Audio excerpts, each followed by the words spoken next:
मान्यवर, मैं ये नहीं कह रहा हूं पुरुषों से कि अपनी रुक्मणियों का अपमान करो, नहीं मेरे भाई, खैर तुम में हिम्मत भी नहीं है इतनी। यशोदा का तो कर सकते हो, रुक्मणी की तो ताकत भी नहीं है तुम्हारे अंदर पैदा। लेकिन मैं ये नहीं कहना चाहता हूं कि पत्नी के प्रेम और मां के प्रेम को तराजू पर तौला जाए, लेकिन मैं इतना कहना चाहता हूं कि मां का प्रेम अपनी जगह है और पत्नी का प्रेम अपनी जगह है। अरे पत्नी को भी प्यार करो और मां का भी सम्मान करो, तो तुम्हारा जीवन सार्थक और सफल। पत्नी का अपमान मत करिए, वह भी आई है, वह भी आपके सुख दुख की जीवन संगिनी है। मैं ये कभी नहीं कहूंगा कि मां की इज्जत में पत्नी के अरमानों का गला घोंटो, लेकिन मैं ये भी नहीं कहूंगा कि पत्नी के अरमानों को पूरा कर, ऐसा मत करो ज्यादा कि मां का सम्मान दिल से बाहर निकल जाए। ध्यान रखिए, मां है, पत्नी का भी एक अपना त्याग है, ध्यान रखिए।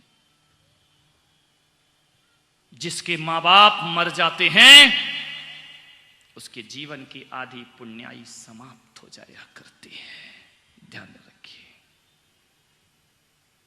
मां बाप नहीं रहते जिसके, उसे पुण्य खुद कमाना पड़ता है, और जिसके मां बाप रहते हैं मां की दुआ से बिना कमाए पुण्य हमको लग जाया करता है, ध्यान रखिए। बिना मेहनत के पुण्य मिला करता है, बिना मेहनत के सब कुछ मिला करता है। यदि मां रहे, मान्यवर, मां क्या होती है जरा जानो पहचानो।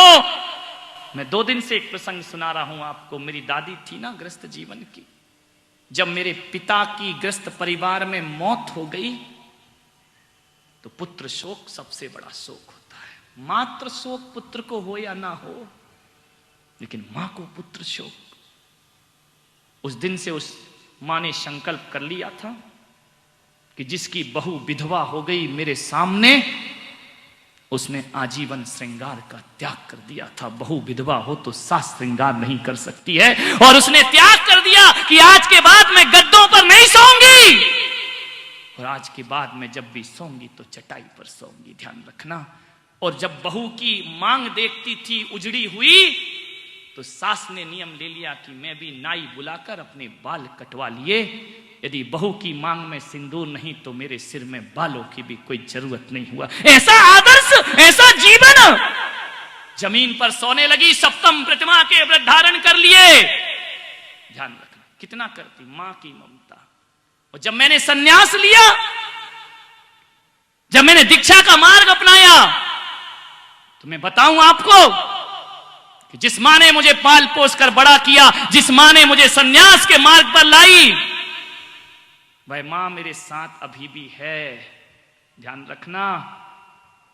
संत बनने का मतलब ये नहीं है कि मां मर गई या बाप मर गए, ध्यान रखना। वो आज भी जिंदा है। हमने उन्हें छोड़ा है लेकिन उनने हमें नहीं छोड़ा है, ध्यान रखना। वो आज भी साथ है। और मालूम है, उसने एक संकल्प ले लिया है कि जिसका बेटा नग्न वदन रहता हो और मैं रंगीन कपड़े पहनूं, उसने रंगीन वस्त्रों का त्याग करके श्वेत वस्त्र धारण कर लिए। वह भी सन्यासी का जोगा चोला उन्होंने धारण कर लिया। वह भी बैरागन हो गई, और एक भावना है उनकी कि मैं तुम्हें छोड़कर नहीं जाऊंगी, क्योंकि मुझे मालूम है यदि मैं घर चली गई और मेरे प्राण निकल गए तो मेरा जीना बेकार है। मैं भगवान को क्या मुंह दिखाऊंगी कि बेटा सन्यासी था और तूने दीक्षा नहीं ली। उन्होंने मुझसे कहा कि महाराज, मैंने तुम्हें जन्म दिया है, इतना चाहती हूं कि मैंने तुम्हें जन्म दिया है, संसार में लाई हूं, और जब मैं संसार से विदा हूं तो तुम मुझे नमोकार सुना देना, मेरा जीवन सार्थक कर देना।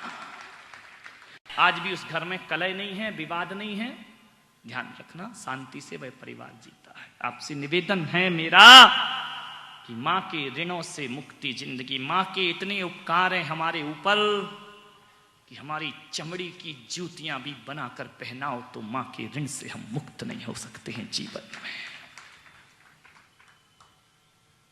एक बेटा था, पढ़ लिख करके बड़ा आदमी बन गया, डॉक्टर बना दिया मां ने, गहने बेच दिए, सब कुछ उसे दे दिया, लेकिन उस बेटे को बचपन से ही अपनी मां से नफरत थी। वो कहता था कि मां, तू जहां जाती है मेरी बेइज्जती होती है, क्योंकि मालूम है उसकी मां की एक आंख नहीं थी। मेरे भाई, मां सुंदर हो, मां बदसूरत हो, मां तो मां हुआ करती है। मां गोरी हो, मां काली हो, मां तो मां हुआ करती है। और हमारे देश में यदि सौंदर्य की देवी सीता को मां कहा जाता है, तो मेरे देश में महिषासुर मर्दनी रणचंडी काली को भी मां कह करके बुलाया जाता है। इतना बीभत्स रूप होने के बाद भी उसे मां कहते हैं। मां